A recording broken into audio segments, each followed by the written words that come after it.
DSP Surendra Singh के गांव में इस वक्त हम मौजूद हैं। सारंगपुर गांव है, उनके भाई हमारे साथ यहाँ हैं, अशोक जी। कल कैसे आपको जानकारी मिली पूरी घटना की? मैम, कल मैं मेरे ऑफिस में था। मैं कुरुक्षेत्र सर्विस करता हूँ। लगभग 12:30 बजे अप्रोक्सीमेट मेरे बेटे का मेरी मिसिज का फ़ोन आया था घर से। भाई आपने कोई कुछ ग्रुप में देखा? भाई मैं क्या हो गया कि आपके भाई साहब के वो एक्सीडेंट कर दिया। तो मैं चलो मैं पता करता हूँ। मैंने इधर उधर फ़ोन किए, फिर उनके और फ़ोन आने लगे। भाई साहब कोलीग्स हैं डीएसपी, उनके फ़ोन आने लग गए। उनको तो वैसे पता था भी ये बात होगी। मेरे कोई ट्रेनिंग थी, उस पर बैठा था ऑनलाइन। तो बाद में मैंने फ़ोन किया तो उन्होंने कहा एक्सीडेंट हो गया ऐसे। तो मैं फिर उसी टाइम मैं मेरे ऑफिस से चल पड़ा, मेरे बॉस को बोल के मैं जा रहा हूँ। तो मैं जब घर के नज़दीक पहुँचा तो मेरी मिसेज का दोबारा फ़ोन आया, अभी कहाँ हूँ आप? रोते हुए कभी ऐसे भाई साहब नहीं रहे, आप घर आ जाओ। मैं तो घर के नज़दीक हूँ। मैं घर चले गया। घर जाने के बाद में मेरे बेटा था, घर आया हुआ था। तो मेरे बेटे को मैं क्या गाड़ी निकाल ली दूसरी, हम चलते। हम गाड़ी लेके और हम मेवात के लिए चल पड़े थे।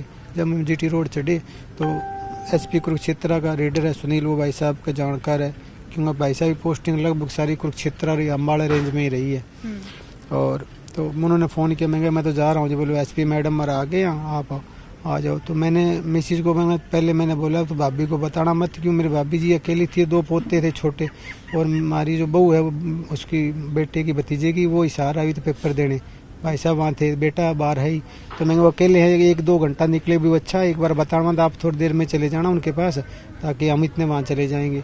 तो फिर इतने में आगे उनको मैम आए तो मैडम एसपी कुरुक्षेत्र थी, करण गोयल जी AD साहब वहीं थे, सारे स्टाफ पुलिस के आ रहे थे।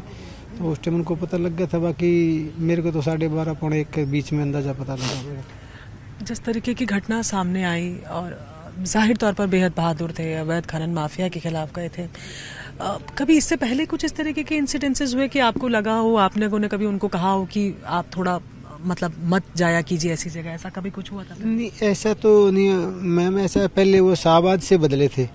अभी देखो ये तो गवर्नमेंट का मैटर है। अभी पहले शाहबाद से बदले तो कोई वो उससे लिए तो एज ए पनिशमेंट ही गए थे वो तो, क्योंकि यहाँ लोकल जिससे कोई पॉलिटिशियन और सब तरह के इंसान होते हैं, अच्छे बुरे सभी, तो यहाँ से बदल के गए थे। लगभग 2 साल हो जाएंगे अगस्त में।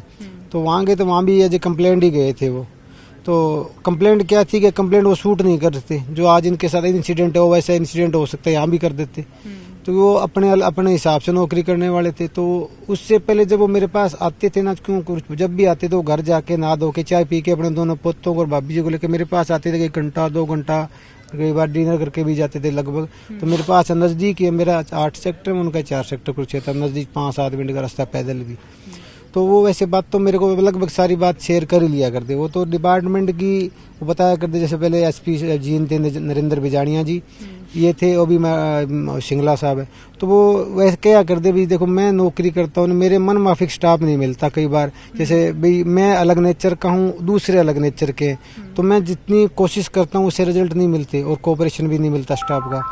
तो उन्होंने अपने दौरान तो अधिकारियों को पता, उनकी रिकमेंडेशन हुई है 2-3 SHO को बदला है, जो इलीगल एक्टिविटीज माइनिंग या अदर जो धंधे उनमें लिप्त थे, उनके लिए भाई साहब ने कहा मेरे सूट नहीं करते, मेरे एरिया के अंदर है सर, मेरे बदनामी होती है क्यों सरकार तो जुम्मेदार मैं हूँ मेरे डिवीजन का। तो भाई इनको तो उन्होंने बदला। वो तो उन अधिकारियों को पता, नाम तो मेरे को तो नहीं पता, वैसे वो जिक्र करा करते भाई ऐसे गंदा है वो, या मैं कहता हूँ काम नहीं करता या शिकायत है, वो उन्होंने बदला है। और कल जैसे मैंने सोशल मीडिया और आपसे देखा है भाई साहब जैसे वहाँ पत्थरों के अंदर गिरे पड़े और ऊपर से निकाला। तो हमारी ये कि ये भी जब मान लो स्टाफ था, मान लो गनमैन एक गस्टेड अफसर डीएसपी, उसको एक गनमैन एक चलो मिला, 2-3 थे जो भी थे भाई, वो मतलब एक डीएसपी की सिक्योरिटी करने के कम्पिटेंट नहीं है, तो क्या वो नौकरी करने की कम्पिटेंसी है उस कांस्टेबल की?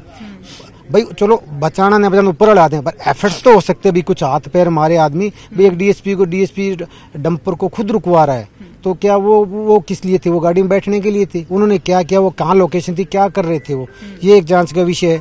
और जो मैं तो कुछ जो माइनिंग के अफसर हैं और जिन्होंने भाई साहब की रिकमेंडेशन करी, जिन SHO को बदलवाया था और जो उनके साथ स्टाफ है, सबकी पीछे की सारी डिटेल, जब से पोस्टिंग सबकी डिटेल की जांच होनी चाहिए फोन, ताकि ये पता लगे तार किसके कहाँ जुड़े हुए हैं और कौन आदमी इसमें संलिप्त है।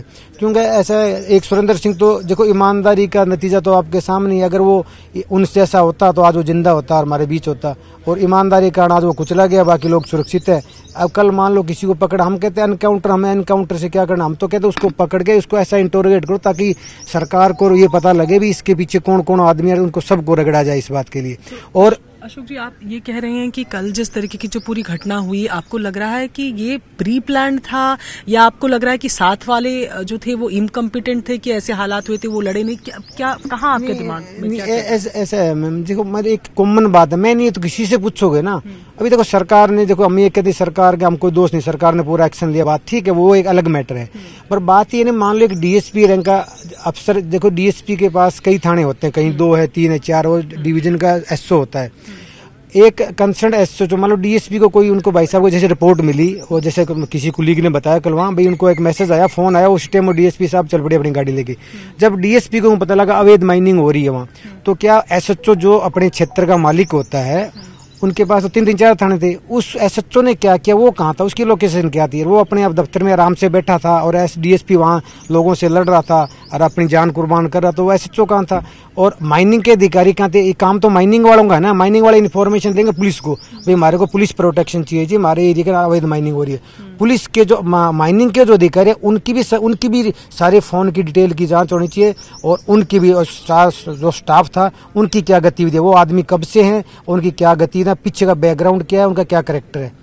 ये अभी जिस तरीके की घटना हुई, क्या आपको परिवार के लिए थोड़ा खतरा लग रहा है जिस तरीके से उनकी वहाँ पर हत्या कर दी गई? नहीं, परिवार का खतरा ऐसा जी, हम तो यहाँ रहते हैं, खतरा तो देखो जी, खतरा तो था, वो आ गया, अब खतरा हमारे से क्या निकालेंगे वो, हम तो सरकार को करना, हम तो कहते हैं सरकार अच्छी बढ़िया इंक्वायरी करे, जुडिशियल इंक्वायरी करे, सीबीआई इंक्वायरी करे। क्योंकि एक सुरेंद्र सिंह, जैसे मान लो सुरेंद्र सिंह की शहादत, तो वो एक सुरेंद्र की बात नहीं है, मान लो कल ने किसी का बेटा, किसी का भाई, किसी का बाप और किसी का सुहाग उजड़े, उससे पहले सरकार पूरे शक्ति के साथ, और जो कल्पित से अधिकारी है उसको भी ऐसे, उनको तो नौकरी से डिसमिस ही कर देना चाहिए ऐसे आदमियों को, तो ताकि सरकार की भी बदनामी ना, और ऐसे लोगों को सबक मिले, और भी इससे डर के काम करे भी, हाँ गलत काम करने वाला नतीजा ये होता है। भाई साहब ने नौकरी किया, भैया आप उनका रिकॉर्ड देख लेना, फिर भी उनको, मेरे को पीछे रिपोर्ट मिली थी, पीछे उनके, मैं कहूँ गवर्नमेंट को, जब आज उनकी शहादत हुई है तो उनकी रिकॉर्ड की भी जांच करनी चाहिए। उनकी रिकॉर्ड के अंदर पीछे किसी अधिकारी ने, मेरे पता लगा, नेगेटिव अप्रोच भी कर रखी है।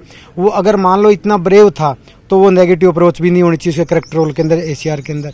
तो जिस भी अधिकारी ने वो करी, तो वो भी एक जांच का विषय है। भाई मान लो एक तरफ तो हमारा भाई वहां जाके अपनी जिंदगी कुर्बान कर रहा है, और एक तरफ कुछ ही पीरियड पहले उसके खिलाफ गलत लिखा जा रहा है। या तो गलत लिखा इसलिए जा रहा है कि वो अपने रास्ते से सही, उस रास्ते से हट जाए, वो जिस रास्ते चल रहा है सही रास्ते, उस रास्ते को छोड़ दे, या वो गलत था तो आज उसकी शहादत नहीं होती। वो उनके साथ मिला होता, वो भी ट्रक साथ भरवा के निकलवा देता, वहां से कोई दिक्कत नहीं थी, वेल एंड गुड था।